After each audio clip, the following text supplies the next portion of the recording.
अपूर्व arts group, गोला गोकर्णनाथ खीरी। तो दोस्तों, आज हम लोग नेट 2020 के पेपर में प्रश्न नंबर 76 से 100 नंबर तक के प्रश्नों को सॉल्व करते हैं। तो आइए शुरू करते हैं। आपका प्रश्न नंबर है 76। नीचे दो कथन दिए गए हैं। पहला कथन है, आगस्ते रोदिन माइकल एंजेलो की अपूर्ण मूर्तियों का प्रशंसक था। कथन सेकंड है, उसने अपनी संगमरमर की अनेक शिल्प को जानबूझकर अधूरा छोड़ दिया था। तो उपयुक्त कथनों में विकल्प दिए गए हैं, इसमें चुनना है कि क्या ये दोनों सही हैं या ये दोनों गलत हैं। तो इसमें कथन फर्स्ट सही है और सेकंड भी सही है, अतः आपका ऑप्शन नंबर 1 होगा।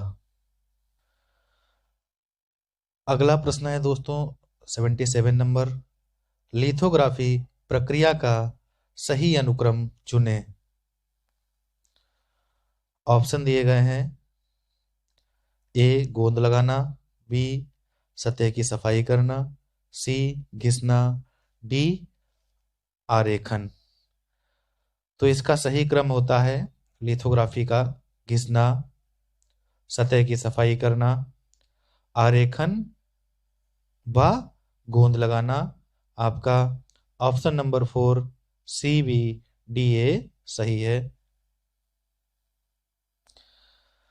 अगला प्रश्न है 78 नंबर, दीपिका पादुकोण किन ब्रांडों का चेहरा है।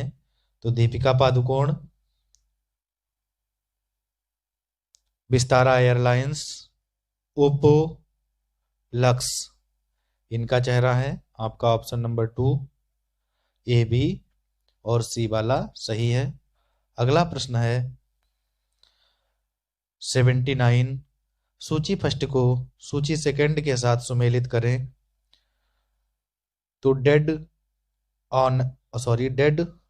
और alive, Robert Motherwell, Blue Circus Marc Chagall, Clown Georges Rouault, Gypsy Girl Frans halls.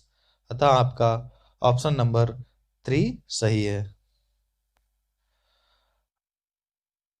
अगला प्रश्न है 80 नंबर, नंद गोपाल के मूर्तिशिल्प की अनुपम शैली।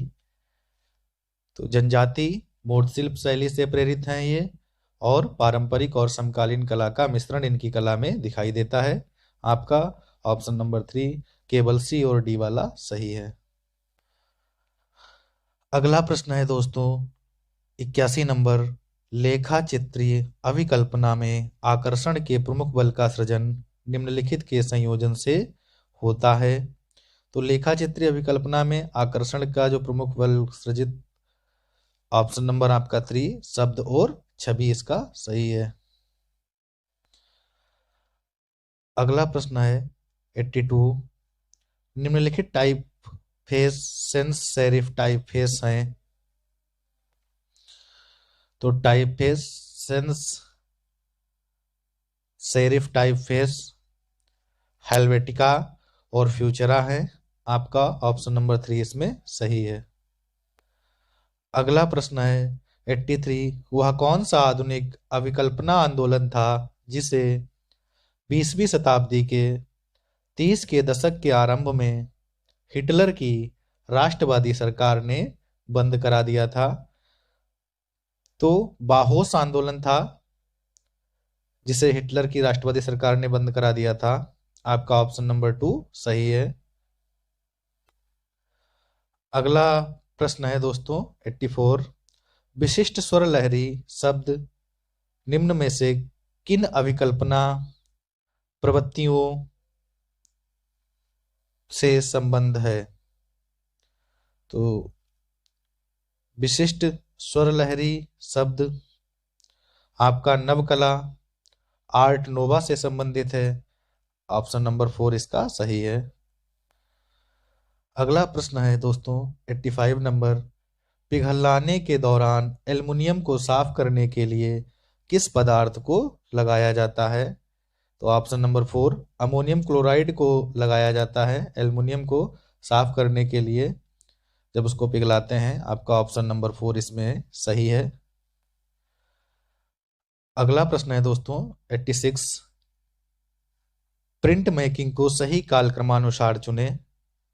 तो इसका होगा कास्ट ब्लॉक प्रिंटिंग, कास्ट उत्कीर्णन, धातु उत्कीर्णन और स्क्रीन प्रिंटिंग। आपका ऑप्शन नंबर 2 इसमें सही है। अगला प्रश्न है 87 नंबर, समाचार पत्र विज्ञापन का आकार पारंपरिक रूप से निम्नलिखित संदर्भ में निर्दिष्ट किया जाता है। तो समाचार पत्र विज्ञापन का आकार कॉलम इंटू सेंटीमीटर। आपका ऑप्शन नंबर 1 सही है। अगला प्रश्न है दोस्तों 88 नंबर, संकलनवाद कला में एक अभिवृत्ति है जो निम्नलिखित की अनुमति देती है। तो संकलनवाद कला में एक अभिवृत्ति है जो मुक्त चयन और शैलियों का संयोजन की अनुकृति देती है। आपका ऑप्शन नंबर 2 इसमें सही है। अगला प्रश्न है दोस्तों आपका, नीचे 2 कथन दिए गए हैं। कथन पहला है सौंदर्य पूर्णतया विषयी कामना की मानवीय सहज प्रवृत्ति से में संबंधित है। कथन दूसरा है आपका सेकंड, क्योंकि मानवीय चित्त की समग्रता में संतुष्टि कभी भी परिघटना से संबंधित नहीं होती। पूछा गया है इसमें क्या ये दोनों सही है या दोनों गलत हैं। तो कथन फर्स्ट सही है किंतु कथन सेकंड सही नहीं है। आपका ऑप्शन नंबर 3 इसमें होगा। अगला प्रश्न है दोस्तों आपका 90 नंबर, निम्नलिखित मूर्तियों को सही कालानुक्रम की पहचान करें। मतलब मूर्तियां दी हुई हैं, इनको कालानुक्रम में लगाना है। तो इसमें ग्लोबल एगोनी, अशोक का 8 कलिंग, बनश्री ग्लोबल। तो दोस्तों मूर्तियों को सही कालक्रम में आपका होगा BADC, मतलब एगब्राइड, अशोका एट कलिंग, बनश्री और ग्लोबल एगोनी। आपका ऑप्शन नंबर 2 इसमें सही होगा। अगला प्रश्न है 91 number, what is the medium of painting. तो इस पेंटिंग का मीडियम है ऑयल ऑन कैनवास। आपका ऑप्शन नंबर 4 इसमें सही है। नेक्स्ट क्वेश्चन है 92, गुस्ताव क्लिम्पट निम्नलिखित में से किस से प्रभावित था। तो गुस्ताव क्लिम्पट अल्ब्रेख्त ड्यूरर से प्रभावित था। आपका ऑप्शन नंबर 1 इसमें सही है। अगला प्रश्न है दोस्तों, गुस्ताव क्लिम्पट की शैली कौन सी थी। तो गुस्ताव क्लिम्पट की शैली प्रतीकवाद थी। आपका ऑप्शन नंबर 2 इसका सही है। 94 क्वेश्चन नंबर में पूछा गया है कि ये पेंटिंग दी गई है, इसका शीर्षक। तो इस पेंटिंग का शीर्षक द किस है। आपका ऑप्शन नंबर 4 इसमें सही है। 95 नंबर है दोस्तों, गुस्ताव क्लिम्पट की राष्ट्रीयता क्या है। तो गुस्ताव क्लिम्पट ऑस्ट्रियाई राष्ट्रीयता थी इनकी। आपका ऑप्शन नंबर 2 इसमें सही है। अगला प्रश्न है दोस्तों 96 नंबर, यह मंदिर भारतीय इतिहास के किस काल से संबंधित है। तो यह मंदिर 425 ईस्वी का है। आपका ऑप्शन नंबर 2 इसमें सही है। 97 नंबर है दोस्तों, इस मंदिर की वास्तुशिल्प शैली कौन सी है। तो यह मंदिर नागर शैली में बना हुआ है। आपका ऑप्शन नंबर 1 इसमें सही है। 98, यह मूर्ति किस रूप में ज्ञात है। तो यह मूर्ति विष्णु अनंत साई के रूप में जानी जाती है। आपका ऑप्शन नंबर 2 इसमें सही है। अगला प्रश्न है दोस्तों 99 नंबर, पैनल की निम्न तल की आकृतियों की पहचान कीजिए। तो पैनल के जो निम्न तल में आकृतियां बनी हुई हैं, ये पांडव और द्रौपदी की आकृतियां हैं। आपका ऑप्शन नंबर 1 इसमें सही है। क्वेश्चन नंबर 100 है आपका, यह मूर्ति कहाँ अवस्थित है। तो यह मूर्ति दशावतार मंदिर देवगढ़ में है। आपका ऑप्शन नंबर 3 सही है।